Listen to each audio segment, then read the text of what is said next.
नमस्कार मंडळी, मी आहे संतोष चकोर आणि आमच्या मराठी जन या चॅनलवरती तुमचं स्वागत आहे.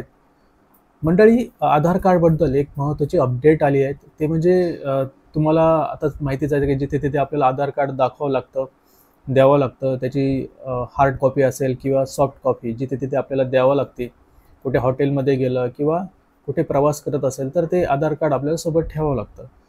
पण मंडळी, आता गव्हर्नमेंटने एक असं ॲप आणलं आहे जे आधारचं ॲप असेल आणि त्यामुळे आपल्याला कुठेही आधार कार्ड सोबत न्यायची गरज नाही आहे. तर या ॲपची आता टेस्टिंग सुरू आहेत आणि या ॲपमध्ये म्हणजे जे काही तुमच्या मोबाईलमध्ये ते अँड्रॉइडमध्ये ॲप असणार आहेत आधारचं, त्या ॲपद्वारे तुम्ही डायरेक्टली स्कॅन करून ऑथेंटिकेशन करू शकतात. या संदर्भात गव्हर्नमेंटने काही व्हिडिओही पोस्ट केले. माहिती आणि प्रसारण मंत्री अश्विनी वैष्णव यांनी हे व्हिडिओ पोस्ट केलेले आहेत एक्सवरती. तर त्यामध्ये क्लिअरली दिसतंय, इथे तुम्हाला ते व्हिडिओ दिसत असेल, फोटो आणि व्हिडिओ इथे मी दाखवलेले आहेत. तर यामध्ये क्लिअरली असं दिसतंय की फक्त फेसद्वारे म्हणजे स्कॅन केल्यानंतर त्या ॲपद्वारे डायरेक्टली फेस ऑथेंटिफिकेशन होतंय.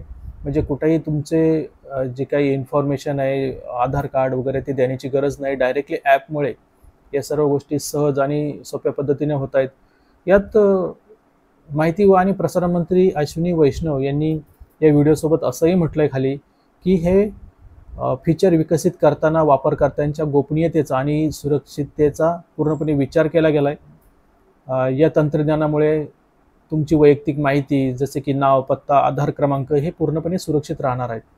यामुळे डेटा लीक होण्याचा किंवा चुकीच्या हातात पडण्याचा धोका जवळपास 0 आहे, असं अश्विनी वैष्णव यांनी म्हटलं आहे. तर हे जे नवीन आधारचं ॲप आहे तर ते अजून बीटा टेस्टिंगमध्ये आहेत. काहींना टेस्टसाठी दिलेले आहेत आणि तेच ते दिसत आहेत व्हिडिओमध्ये. पण यासाठी तुमच्याकडे स्मार्टफोन वगैरे असणं गरजेचं आहे. त्यात हे ॲप तुम्हाला इन्स्टॉल करता येणार आहेत. म्हणजे जसं आपण पेमेंट करण्यासाठी फोनपे वगैरे असे UPI ॲप वापरतो, स्कॅन करून पेमेंट करतो, अगदी त्याच प्रकारचं असणार आहे ते. स्कॅन करून आपलं फेस ऑथेंटिफिकेशन होणार आहे. त्यामुळे कुठेही आपल्याला आधार कार्ड वगैरे ते देण्याची गरज नाही आहे. सगळं काही ॲपद्वारे होणार आहे. यात त्यांनी असंही म्हटलं आहे की हे पर्यावरणपूरक आहेत. म्हणजेच कागदपत्रांचा वापर कमी झाल्याने कागद वाचतील आणि पर्यावरण संरक्षणाला हातभार लागेल, असंही त्यांनी म्हटलं आहे. तसंच बायोमेट्रिक डेटावर आधारित असल्याने यात फसवणुकीची शक्यता अत्यंत कमी आहेत. पुढे त्यांनी असंही म्हटलं आहे की यात आधार कार्डची कॉपी तुम्हाला आता सोबत घेऊन फिरण्याची गरज नाही आहे. चेहरा स्कॅन करून काही सेकंदात तुमची ओळख तिथे पटणार आहे. तर याचा फायदाही सांगितला त्यांनी की भविष्यात बँकिंगमध्ये किंवा सरकारी योजना असतील आणि खाजगी क्षेत्रात याचा खूप मोठ्या प्रमाणात म्हणजे वापरलं जाऊन एक सोपं होणार आहेत कामं. तर हे गव्हर्नमेंटने आधारसाठी निर्माण केलेले खूप छान ॲप आहेत आधार कार्ड संबंधित. तर लवकरच येईल हे सर्वांना वापरण्यासाठी. आता सध्या हे बीटा टेस्टिंगमध्ये आहेत. तर नक्की चांगला निर्णय आहे. जिथे तिथे आपल्याला पॉकेटमध्ये आता आधार कार्ड घेऊन फिरण्याची गरज नाही. सेम जसं पेमेंट करतो आपण फोनपे वगैरे या UPI ॲपवरून, सेम तसंच आता आधार कार्डचं हे ॲपसुद्धा आपल्याला वापरता येणार आहे.